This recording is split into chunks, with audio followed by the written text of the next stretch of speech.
Hello, everybody. Welcome back to another episode of Primetime Crisis. This is week 17, and we are postponing the Geekvolution Civil War to actually do our job. It got very bizarre there for a while there. Jason's army of red shirts kept dying, and Dan's army of stormtroopers didn't hit anything, so we just kind of decided to call it a day.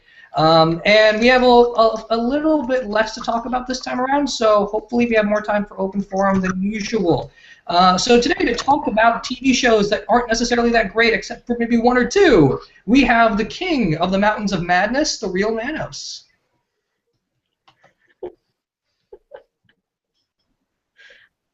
Yeah.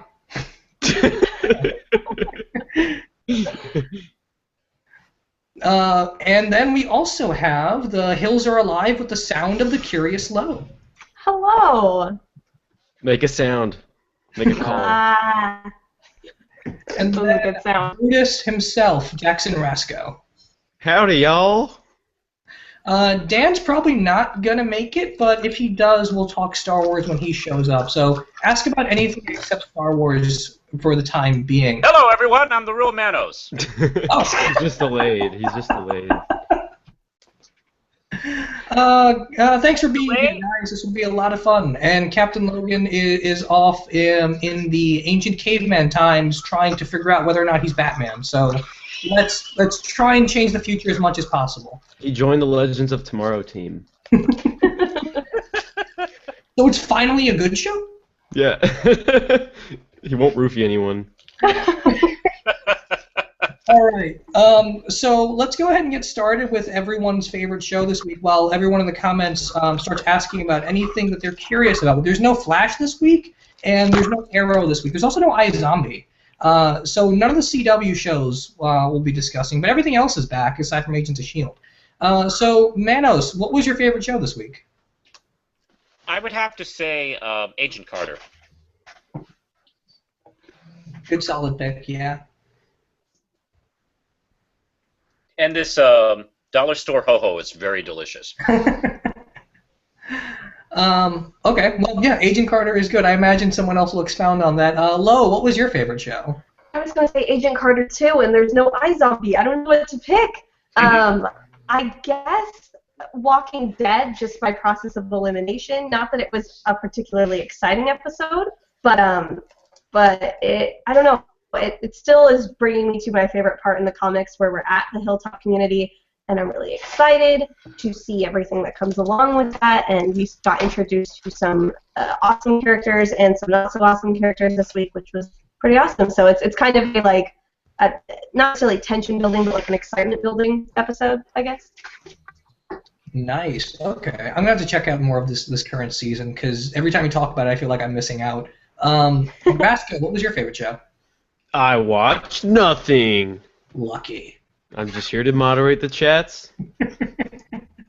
All right.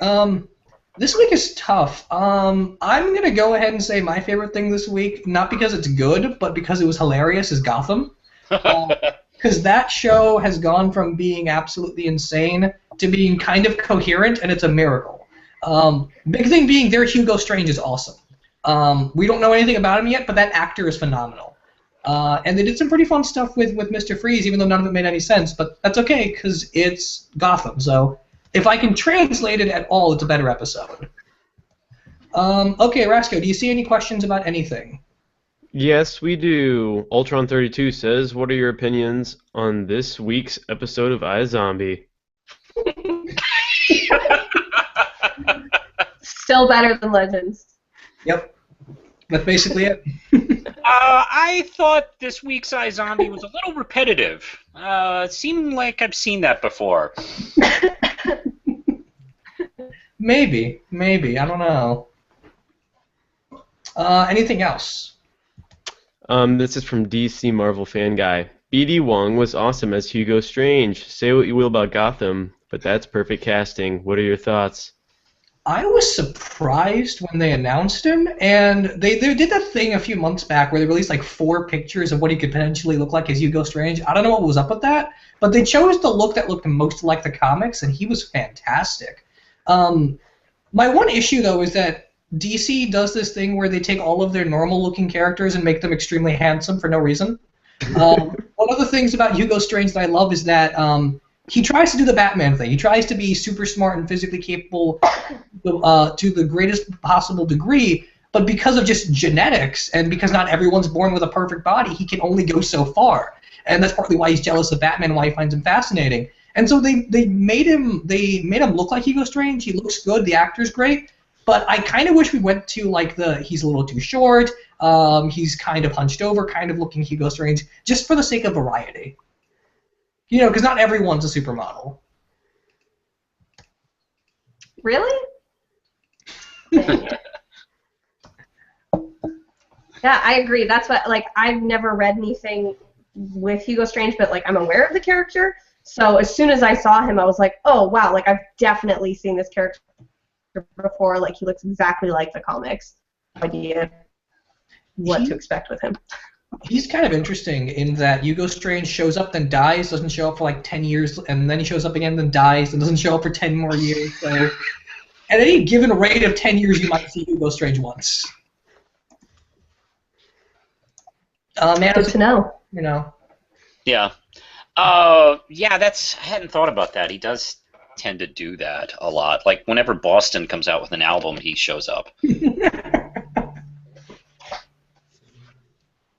But he's an interesting character. If anyone wants to check out stuff with him, then definitely read Batman Prey. It's fantastic.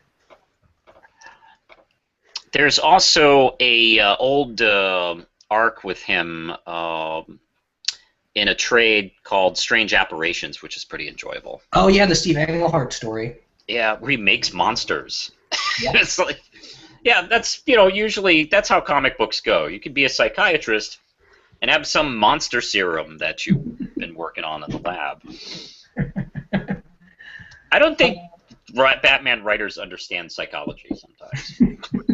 That's kind of what he's always done, though, right? Like, because Matt Wagner's got Batman and the Monster Men, where Hugo Strange does the same thing. Yeah. And then the old Golden Age comic with the Monster Men, Batman was fighting those guys and then strangled them with his airplane. Those were good times. Yeah. Oh, back in the day when Batman murdered people. Yeah, murdered people without remorse. Anyway, he had some remorse. A little bit.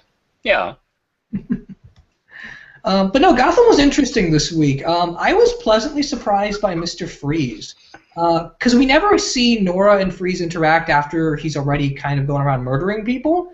And that dynamic I thought was legitimately interesting. And I liked the actress for Nora Freeze a lot. I thought she was really good. And Mr. Freeze was alright. The actor was serviceable. The costume looked stupid. But it was pleasantly unique. I enjoyed it overall simply because at least we're doing something. At least we're doing something unique again instead of just making Gordon give random speeches that don't mean anything and having insane characters do insane things just because it's insane.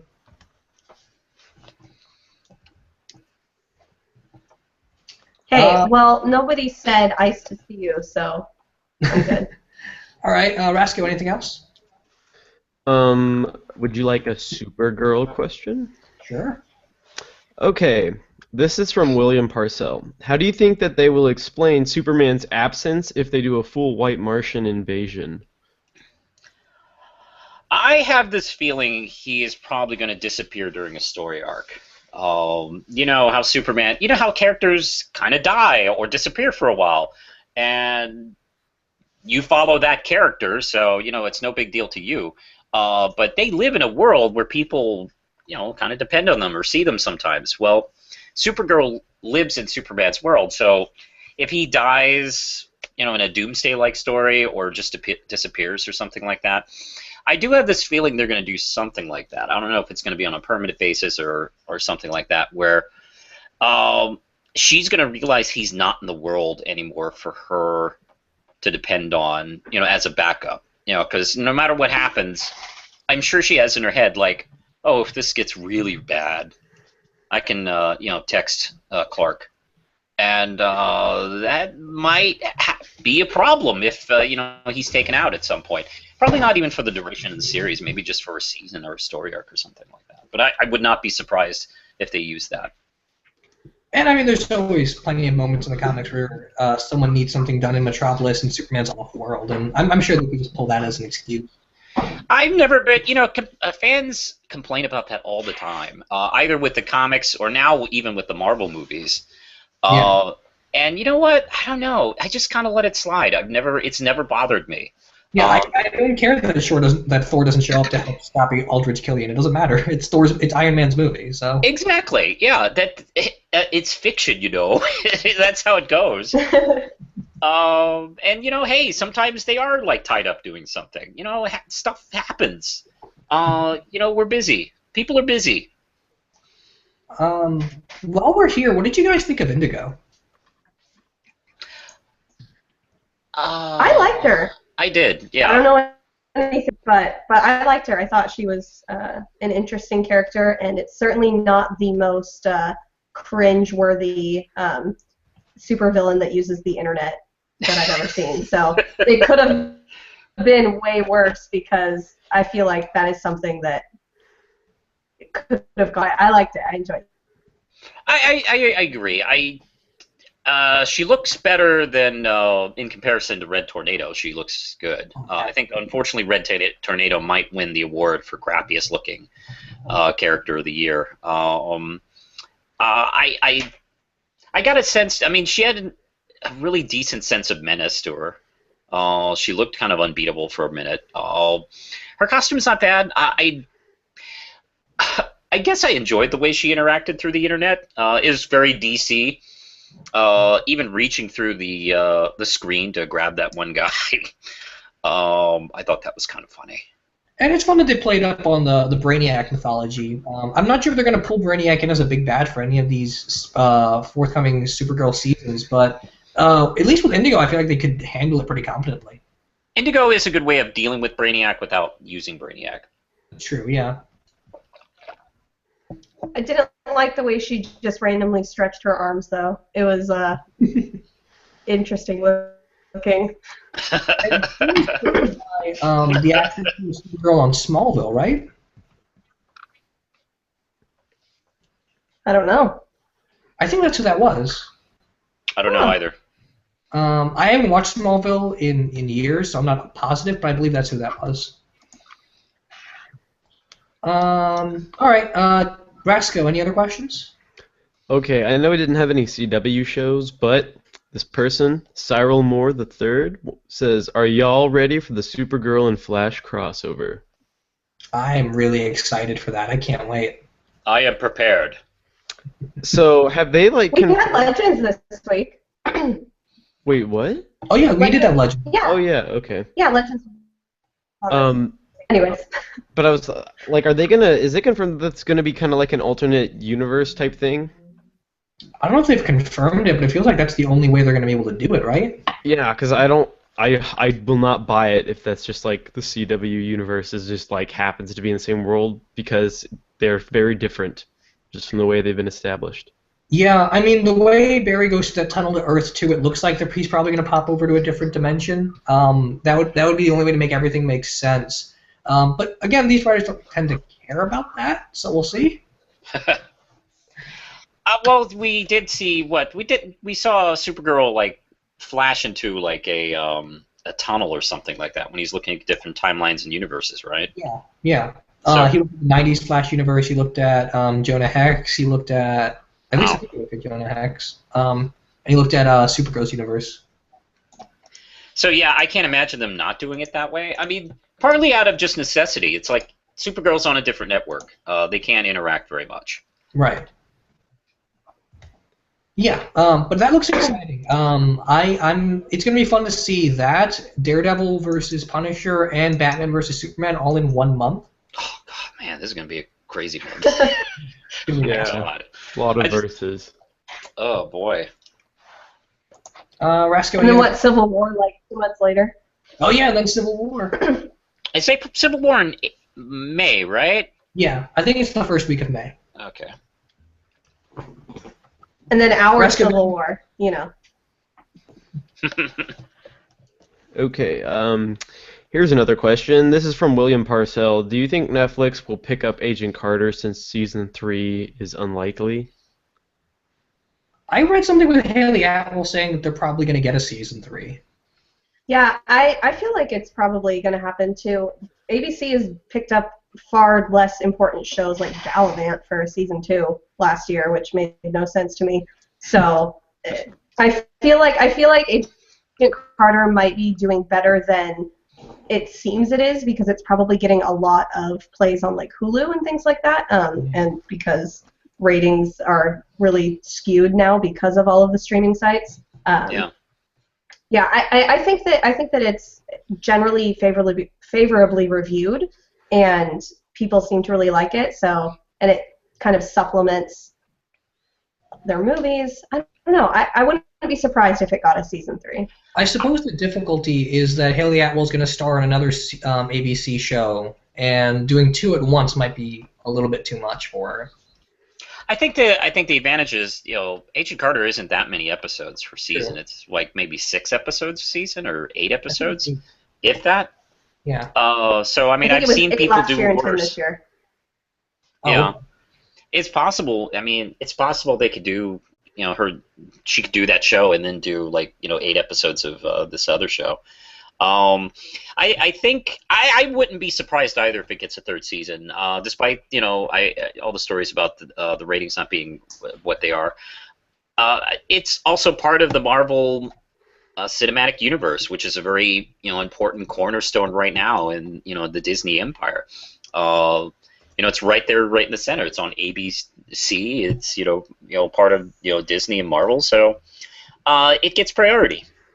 Yeah, and plus, even if the series itself isn't doing great ratings-wise, everyone loves Agent Carter as a character. She's one of the breakout things of the MCU.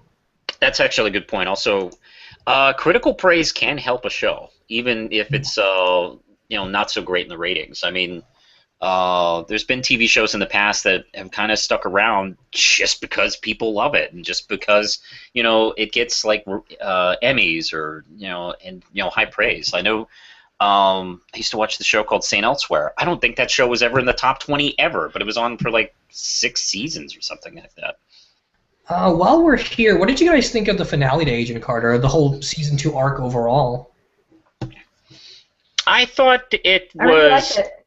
Yeah, I thought it was good overall. I did prefer season 1 as a purely satisfying experience. We leave this one, of course, spoilers. We leave this one with Thompson getting shot, maybe killed. And I'm glad it didn't leave things too open like, the X-Files finale did. Right. Because I was a little afraid that's what was going to happen, watching the episode. I thought, everything mostly came together pretty well. I thought it was I was a little surprised.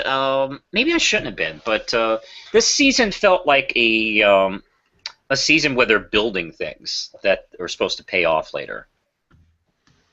I didn't get that so much in the first season. This season, I feel like they want to do a 3rd season, and they want to work on stuff. At least that's what I got from a lot of the storylines going on. Yeah, I agree. It feels like they're trying to really progress the show as opposed to just doing a one-and-done story. Mm-hmm. Well, and luckily with the fact that the Marvel Cinematic Universe is here to stay, it's not going anywhere anytime soon. Even if the show doesn't get picked up for another season, what's to say they can't do another special in a year or 2? They've got kind of this big conglomerate of movies and TV and all these different things behind it that can support something like that. So even if they don't get a 3rd season, they can totally wrap up or even draw from those things in the movies in the future, and that's cool. Oh yeah, definitely. And just again, Agent Carter is just such a popular character now that even if the ratings aren't great, they're going to want to keep her around. Yeah, because we could see her at the very least pop up in other films or Agents of S.H.I.E.L.D. Yeah. The Netflix suggestion is a good idea. I don't know, if there'll be any legal entanglements with that, because I don't know how Netflix is connected to ABC or Disney, or if it has any connections at all. So I don't know if that'll be a problem. But that would be a good solution if they can't get a 3rd or 4th season. Yeah. Or just make Agents of S.H.I.E.L.D. Season 4 nothing but post-World War II Agent Carter stuff. Yeah, that'd be good. Just recast the entire main cast from that series into people from the 50s. Rasco, any other questions? Okay, this is from Hawk Flame. Anyone else have a problem with the ending of Supergirl? She can lift a key made of a million tons of dwarf star material, but she can't force a missile into the ocean. I was also wondering about like why they even made a point of calling her faster than Superman, and then she couldn't catch up to the missile to like input the code. I mean, I was like, okay, this is weird that they made a point of calling her fast, but then like she's not very fast. Well, I think Jimmy's wrong. I think it's just. No, that's a good point. I didn't think of that. It is a little bit odd. Maybe they could have done a scene where Jimmy like saw her do that and like, oh, okay, maybe she's not faster than Superman. What was I thinking? Speaking of Jimmy, maybe I should bring this up. I have not been a fan of Jimmy and Lucy. That plot line. I think it's CW bad. I didn't buy them in any kind of relationship, either successful or troubling relationship. To be honest, I thought it was the weakest link as far as the way it was written. And I am pretty happy they broke up this week. I agree. They've been kind of painful to watch. I mean, Supergirl's almost at like what, a 5-way love story? Because there's that new assistant that's going that made out with Wynn, and then Wynn likes Kara, and then Kara likes Jimmy, and Jimmy's got Lucy. And then there's that man kid that's in there somewhere. I don't know. It's confusing. It's unnecessarily complicated. Yeah, that's actually a good point. Actually, that didn't. You're right. It actually almost doesn't make this thing less complicated. I thought, oh, good, we got that. Especially if she's going to stick around and work there. Oh my God, I hope not. Like they're just going to have like this weird tension between them, episode to episode to episode. That's not going to be fun. I maybe give this storyline maybe 3 more episodes or something like that. I don't know if they can pull that off, or excuse me, maybe they shouldn't try to pull it off until the end of the season.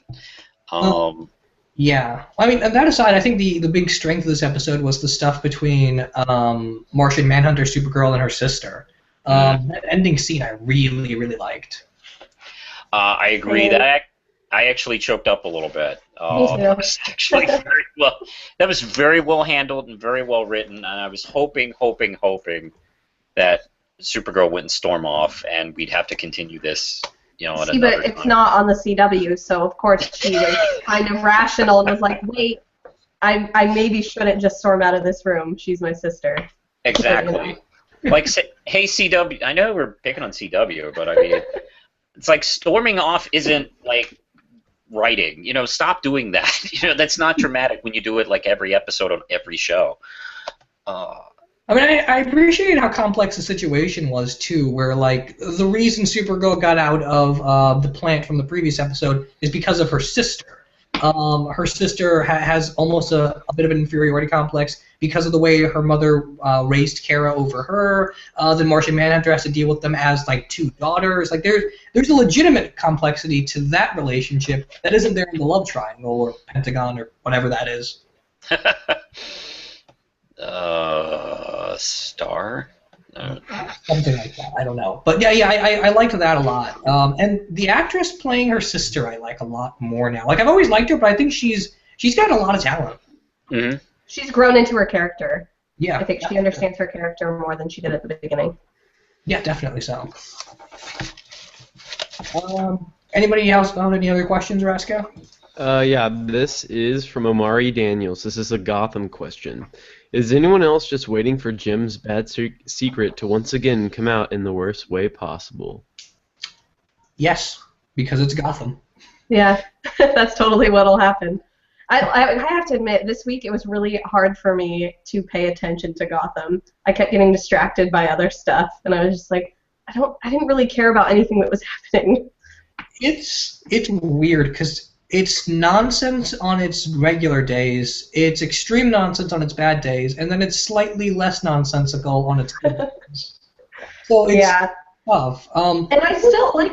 I'm the King of Gotham in Arkham Asylum. That was like the best stuff, honestly. Like that was so funny. The one inmate who just stood up after him and was like, "I'm the King of Gotham. I'm the King of Gotham." It was like dancing around in a circle. I'm like, what is happening right now? This show is so weird. Not make declarations standing on lunch tables. Yeah. Like, I get that he's a little overconfident now, but come on. You are gangly and can hardly walk properly. Like, your strength is not in your, like, intimidation. Your strength is in, like, you surround yourself with good people. He wouldn't just get up on a table and be like, everyone here, you are my enemy. Yeah, no, that was a ridiculous move on his part, but the scene itself was really hilarious. Yeah, it was very funny. Sorry, what was the question? No, it was about Jim's bad secret. Oh, yeah. Yeah. No, that'll come out in the worst way possible. It'll be almost an Arrow kind of thing, I bet you. And Lee will leave him, and she'll be all pregnant and like, I can't believe you did this, and she'll leave, and it'll just be so dramatic. She's gonna go have the child by herself. Mm. I haven't watched the show. What's the big secret? That he killed Theo Galavan. Oh no. Is that bad? I guess No. depends on how you look at it. Yeah. No, it's not. Theo Galavan was crazy. Theo Galavan, okay. I don't know. There's a degree of, maybe you shouldn't have killed Galavan but really, if you saw that guy's acting, I feel like he just did a mercy job. Maybe Bane will show up and go, look, I have this letter totally written by Jim Gordon. When I was killing Theo Galavan, totally did it. He can borrow a nuke from Supergirl after Flash feeds over to his universe. Yeah. Roscoe, any other questions? This is from Masked Sci-Fi Fan. This is a Legends of Tomorrow question. Does Captain Cold have a code of ethics or not?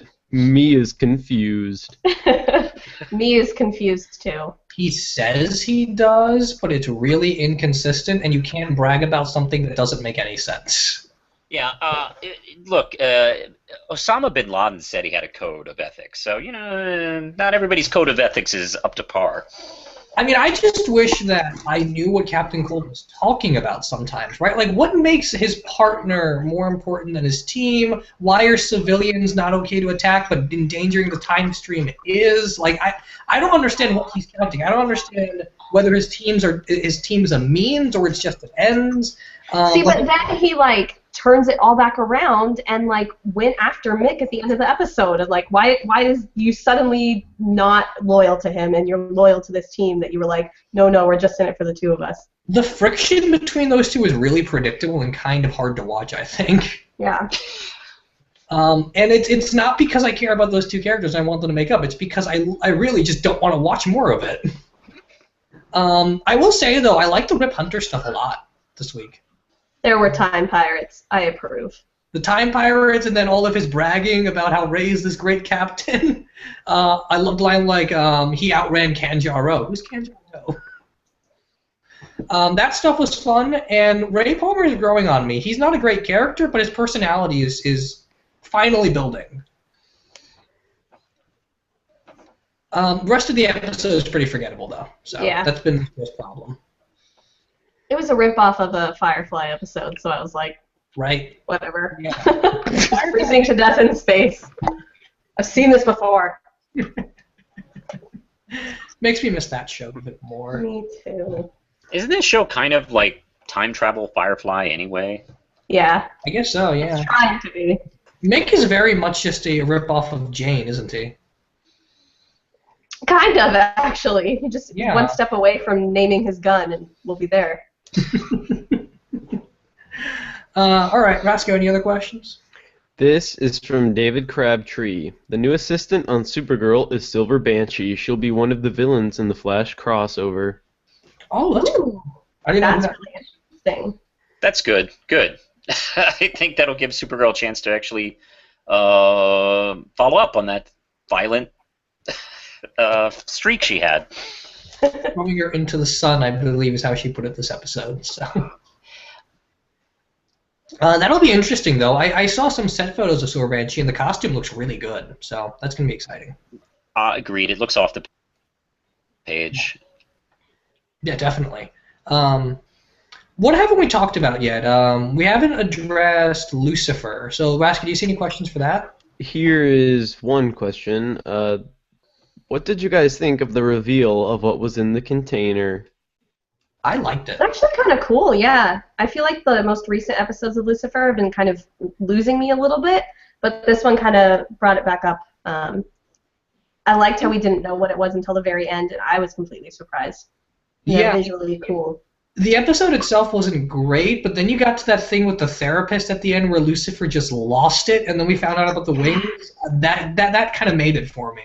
Yeah, it was cool, and I think the wings look really cool. They do. Because they started with the close-up just on the shoulder joint that was obviously cut off of his back, and it was kind of bloody, and then it zoomed out, and I was like, ugh, what is happening? It was a cool visual. And I mean, back when we had Constantine on, as great as that show was, sometimes the wings just didn't look good. And this time around they do. I'm not sure if that was CGI or if they actually made a prop or what, but they look really good. Yeah, they looked real. They could be CGI, but they looked like a physical prop. Yeah. Lucifer's character arc's been kind of shifting back and forth these past couple episodes, but I really like where we get by the end of this. I like that we're doing the comic book thing of Lucifer's not responsible for everything, for what everyone claims he's responsible for, and it gets to him, and he's got an inferiority complex about that. And he's a much better person than he allows himself to be credited as, and I think that's interesting. Yeah, it's an interesting take on Lucifer mythology in general, even outside of the comics, because I don't know the comics at all. So it's cool just because I'm very familiar with biblical stuff, that Right. to see that kind of a take on it. I'm Yeah, it's enjoying it. interesting. And it's unique enough, right? It's not what Supernatural did with Lucifer at all. It's not what the Hellblazer comics do with it. It's very different. Yeah. Bad parenting still. Just bribing your child with chocolate cake for a year. Good job. That was hilarious. That little kid, by the way, is the best. I think she is so adorable. She's a lot of fun. Any other questions, Raska? This is from Busted Sim. Did we like how the most recent Star Wars Rebels episode built into the Star Wars mythos? I actually didn't watch the latest episode. I didn't get a chance to. I did not. Any. I did not watch it either. So we're going to go with yes. I was hoping Dan would be here so he could talk Star Wars, but I just didn't get a chance to watch it. I was really busy today. Okay. So aside from Star Wars, any other questions? This is a Walking Dead question from Omari Daniels. What did you think, Lo, of the actor who played Gregory? I like him. I think he leapt off the page, and this whole episode was right off the page. There's slight differences, they had Maggie dealing with him instead of Rick, but I think that makes sense because she's a person who down the line is more involved in a leadership role than Rick is, especially at Hilltop. So I'm really excited. Like I said, this episode did a lot of kind of laying groundwork for where the show is going. But yeah, Gregory was great. I think he was perfect casting.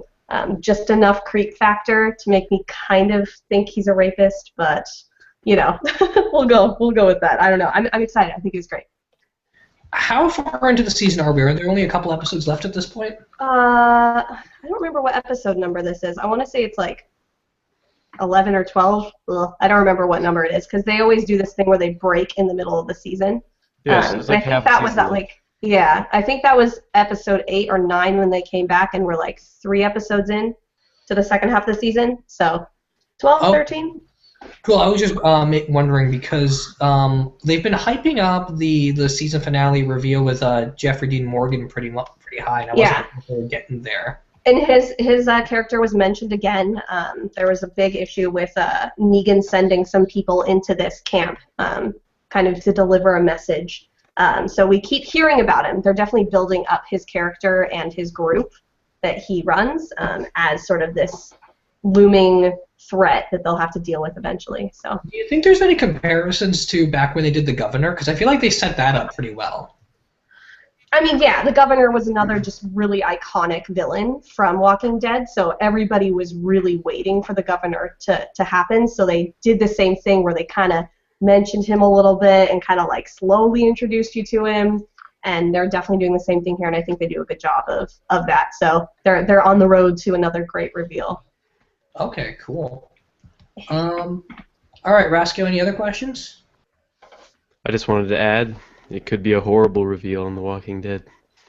Bad reveal. It could. It's possible. Let's hope not. But this is from Masked Sci-Fi Fan. Gotham. What did you think of Mr. Freeze breakdancing? It kind of came out of nowhere. I don't remember that happening. Apparently I wasn't paying very much attention. I don't really remember much of that either, if that did happen, so... Well, we've been trolled, people. Okay. Oh, cool. Just wondering. Because if there was a scene Mr. Freeze breakdancing, I feel like I should have seen that, just out of obligation. What? Okay, well, this is from Soundwave71. Much more reliable question giver. Do you think we'll ever introduce the Question in Supergirl, and what do you think they'll do with him? I would love to see the Question at some point in any one of these shows, frankly. I mean, I'd watch Arrow if Question showed up. Yeah. I would... Hell, I'd love a Question show. Yes. Isn't it bizarre that we haven't greenlit a Netflix Question show to compete with Daredevil? Oh my god, that would be so cool. That would be amazing. Actual opposing force, right? Like, that's exactly what you should do with that. You know what's one of my favorite behind-the-scenes tidbits I heard about the Bruce Timm Justice League show? Was after they recorded the first full Question episode, Bruce Timm said to the other producers in the studio, like, that's it, I just want to do a Question show. It's like, no more Justice League, let's just do Question. Because he fell in love with him so hard. He's such a good character. It's very difficult not to get addicted to that personality. I don't know if Supergirl could do like the Dennis O'Neil Question, where it's a lot more violent. I guess you'd have to do like the conspiracy buff one from JLU. They do. Oh. Oh, no, go ahead. No, you go. I know, I was just going to say, for people, totally not me, who have no idea who the Question is, maybe you guys should say who that is, because I... Sorry. Question is a reporter, Vic Sage, who is sort of a detective, vigilante hero. He has a trench coat hat. He has a mask that makes it look like he has no face. Rorschach from Watchmen was heavily influenced by the character. And he was in the Justice League cartoon in the last couple of seasons. Denny O'Neil had a fantastic run with the character in the 80s. And he died of cancer before New 52 and was replaced by Renee Montoya. I think he's alive again. I don't know. But he's a fantastic character, and he would definitely be something easy to do live action. There's no real superpowers in his universe, at least as far as the main characters of his world. He would be actually a very cool character to do either as a film or a TV series. He's a character that requires no budget. All you would really need to do is get a prop that makes it look like he has no face, which is easy because lots of fan films have done it, and then just make him go out in really dark, shady neighborhoods and beat people up. It's not a very difficult concept to pull off technically. Yeah, Let's make it ourselves. Yeah. But no, he's a really great character. If anyone wants to read something with him, I think all Dennis O'Neil's run is in trade, and I think all that's still in print. I think so, yeah. The trades, go get them. Rewatch Justice League Unlimited. He's in quite a few episodes of that. He's fantastic. Yeah. He has really good episodes, too. Some of the best episodes have him in them. Yeah. He's a great character. I'd love to see him in live action somewhere, but I almost wouldn't want him to be introduced in a show and then not get more to do, right? Like I wouldn't want to just be teased with like a 20 minutes of the question in one episode. Yeah. He's just one of those characters that I really feel like could carry his own show. Same with Sandman, because I know we're getting him in Legends. Mm-hmm. Well, not the Neil Gaiman Sandman, but Wesley Dodds. Oh, yeah. Another character I am a big fan of. I will watch any show that has him appear in it. So, I watched his cameo in Smallville, for God's sakes. Oh yeah, he was in that show. He was barely in it, yeah. I'm such a huge fan of Wesley Dodds Sandman. I hope he's done well. I hope they give him justice. Also, another character that could easily be on Netflix and require no budget. Yeah. Well, actually, since it takes place in the 30s, you need to at least it's true. have a convincing-looking 1930s, unless you want to bring it up to the present. But to be honest, that would lose a little bit of its charm. Yeah, I mean, so much of that comic dealt with politics of that era and racial things and gender ideas in that era, and you wouldn't want to lose that. Yeah, and that's one of the cool things about that. You can go full force when you're dealing with a period story. Yeah, definitely. Rasco, any other questions? AMC Comics asks, would the panel like to potentially see a Batgirl show up on Supergirl? Yes. I think that'd be awesome. After Jessica Jones teaming up with her friend was so cool, I just want to see so many girls kicking butt And and being best friends at the same time. Yeah. The new episode of New Adventures of Batman where Harley Quinn, Poison Ivy, and Livewire go around Gotham and Metropolis, and Batgirl and Supergirl take them down, and it's fantastic. I love that episode. It's great. this is kind of unrelated, but you know that they just announced that the one actress who a lot of people thought was either going to be like Barbara Gordon or Carrie Kelly was cut from Batman v Superman? Oh yeah, cut from the theatrical cut of that film. It was really weird. And Zack Snyder's like, she's not either of those characters. Hey, guess who it is? And I'm like, who is it, Zack Snyder? Just tell us. Yet. I assume there'll probably be more stuff in the director's cut of that movie whenever that comes out. Yeah. I feel like that's going to be really awesome to have on DVD. Yeah. The 4-hour NC-17 director's cut. Yeah, I mean, I'm a fan of more director's cuts. I really like director's cuts. I do too. So, Rasco, do you see any more shows about anything we watched? If not, maybe we can just go ahead to an open forum, because there's just not a lot to cover this week with no Arrow and Flash and iZombie. Yeah, the questions are kind of trailing off the shows quite a bit, so I don't know if we should really continue going on with this as much as an open forum, I guess. Let's do it. Let's open forum. Oh, yeah. Yeah. It's the open forum theme. Okay. I got this out of a cereal box in 2004. It still works. We're going to call this Geekvolution 0 Hour. That's right. Okay, guys, start asking some questions. Yep, ask you want, and while we wait, guys, what are you reading right now? I got a good one here. I am reading. I've been enjoying Daredevil, the Charles Soule Daredevil. I've been mainly liking the art by Ron Garney. I'm still having feelings about the fact that Daredevil has somehow magically made everyone forgot he was Daredevil. I don't know. That's why I haven't read it. It's just because I don't know if that works. I'm waiting. They haven't revealed how, so I'm kind of like, okay, I'll stay with you. Because one of the things I love so much about his secret identity being public was that he didn't do a stupid magic thing to make everyone forget, and I think he did a stupid magic thing to make everyone forget. And so, okay, just gotta sell me on this. Lo, what about you? What are you reading? I am reading comics, but it's more of the same ones that I've been talking about forever. But the book I'm reading right now is this awesome biography of Marquis de Lafayette, who's a Revolutionary War hero, and he also helped start the French Revolution. and it's great. I love it. Oh, that's cool. Well, I have some like a bridge between those two. I'm reading a book on Sartre, but to keep it more comic friendly, I am reading John Byrne's Man of Steel. I read all this a while back, but I'm going back through it again just because I'm in a Superman mood. But that stuff's amazing. I haven't checked it out. People are asking for the poll results. Do we have them? Did we actually get the poll working? Because I know it wasn't working.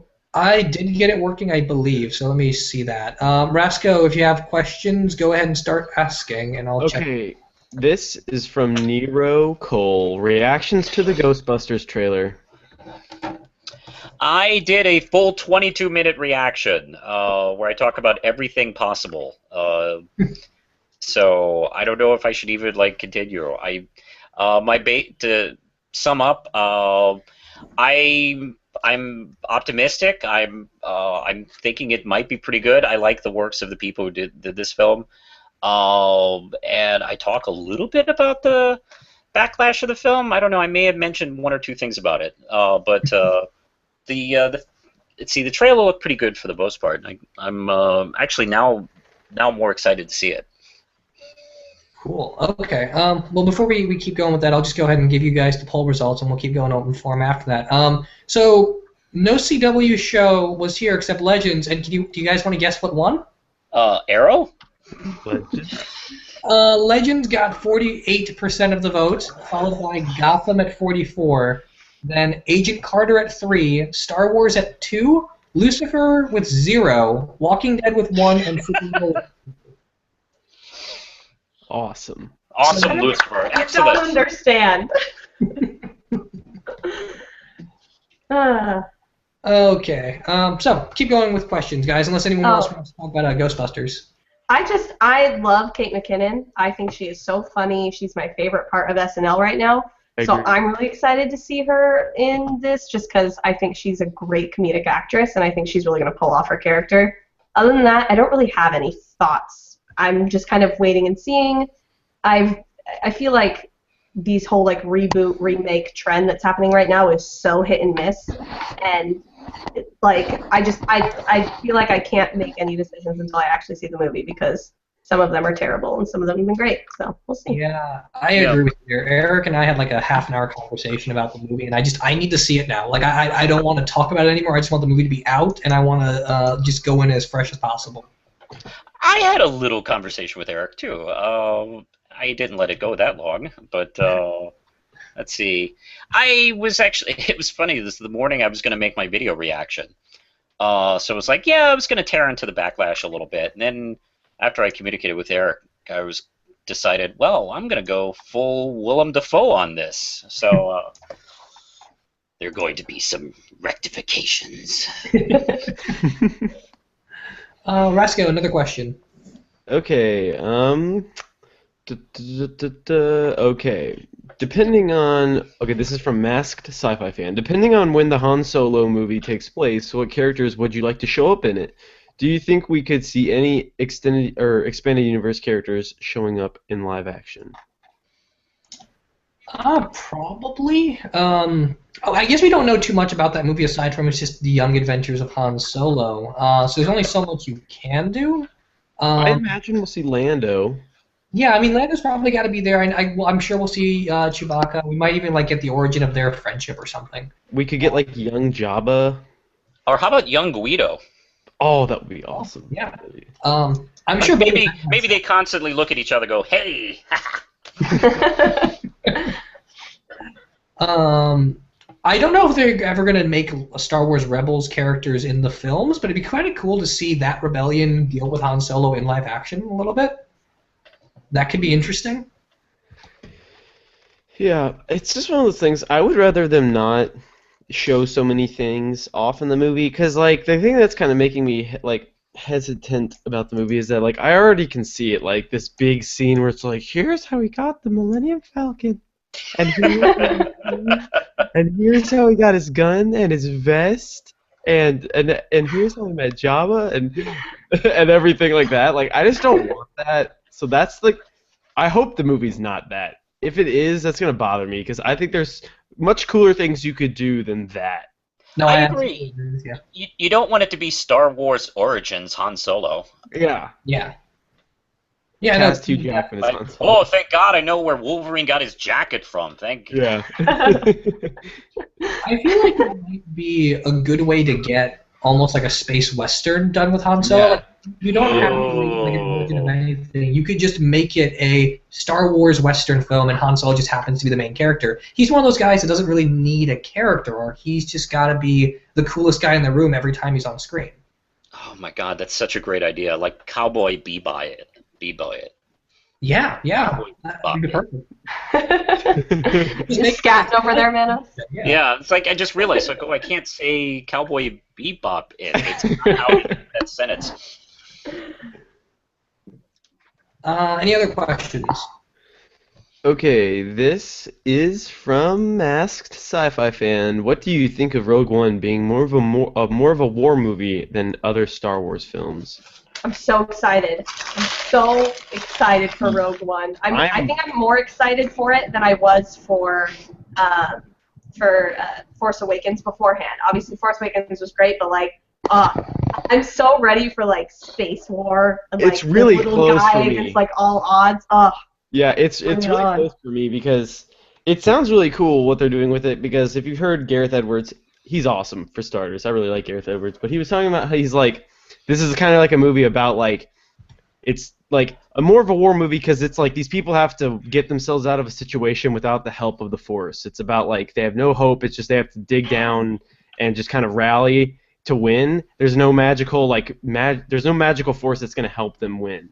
And so like that just sounds really fitting. It just sounds really cool. And Yeah. I think it was Jeremy Johns who I heard talk about this, but like he was like, I just want a scene where like it's all of them like kind of holding off everybody with just their guns, and there's nothing they can do, and they all have to hold off the bad guys while the one person leaves with the Death Star plans because they know it's bigger than them and they need to Well, hell, I want to see it now, God. I know. God darn it. Oh yeah, I need a trailer so bad. It's been torture. Just that one photo we got of the cast, like how dirty and grimy it looks. It's Yeah, and I like how we know so little about the movie. Like we haven't seen even a trailer yet. yeah. We had a trailer for episode 7 like a year before, didn't we? Well, Yeah, it's like- Star Wars, man. Yeah. When's the film supposed to be coming out? December. Yeah. December. Oh, yeah. We should Is that like probably the see 16th? him. Whoa. I think that the rumor is that the trailer will be premiering with Civil War. That's what people keep saying. Oh, yeah. So That makes I don't sense. know if that has any credence to it, but It makes sense. I mean, Disney kind of knows what they're doing when it comes to marketing, so that's what I would put that trailer out. yeah. It's crazy though because we had like trailers for Force Awakens like over a year before the movie came out, and like with this one we still have nothing, and it's like we're like what 8-9 months away right now, so I don't know. Yeah. I mean, like we'd almost be getting to around the time where we would be getting episode 8 stuff if it wasn't very apparent that they're kind of trying to hold off on showing anything till they absolutely have to for all of the movies, it seems like, moving forward. Well, they're really trying to make a system out of it. They want a Star Wars movie every single year, and just production-wise, that's very hard to do. So I wouldn't be surprised if just schedule-wise it's difficult to edit a trailer in like a year in advance now.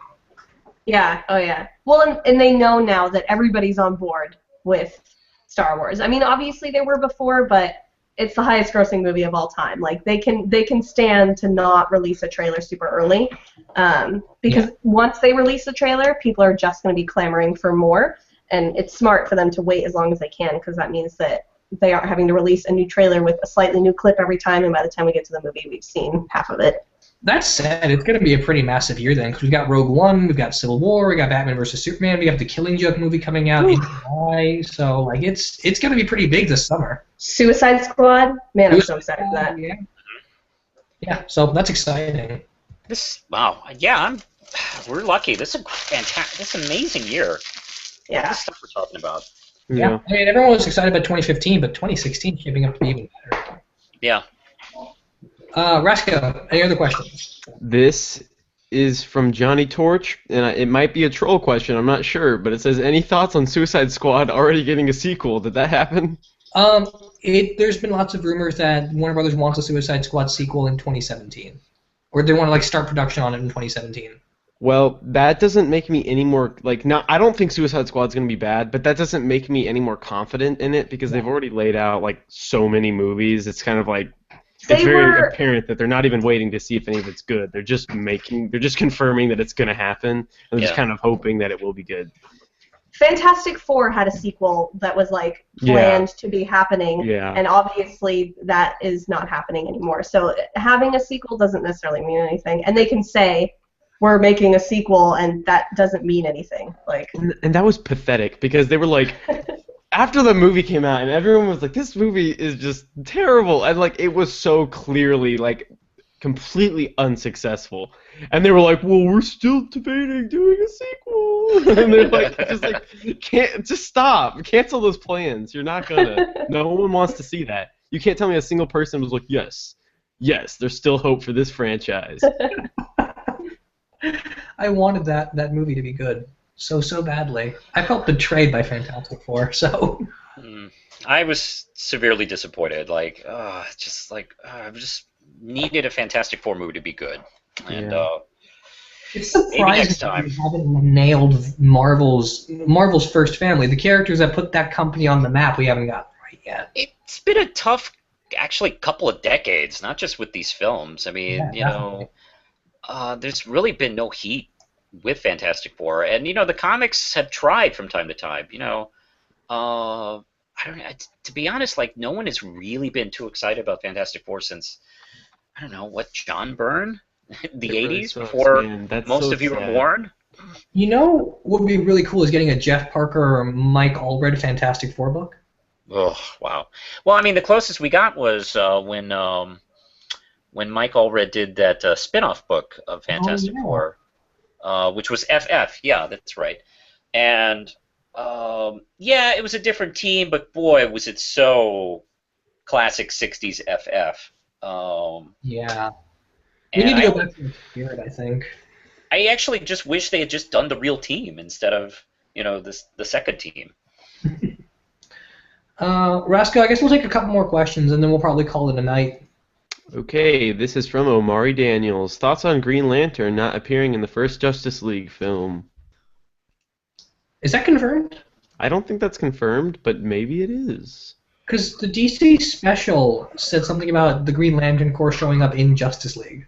Maybe not Green Lantern Hal Jordan or John Stewart, but the Corps would be there, wouldn't they? Yeah, I really hope he is. I just hope that's not true because it's just weird not to have Green Lantern there. It's like you're doing Aquaman. You already kind of hurt us by not having Martian Manhunter. You can't take Green Lantern out too. Yeah, that's a good point. And are they gonna have? I'm assuming they're not gonna have Shazam. No, he's not gonna be there. Which is weird because it's like they already have his movie confirmed. I don't know.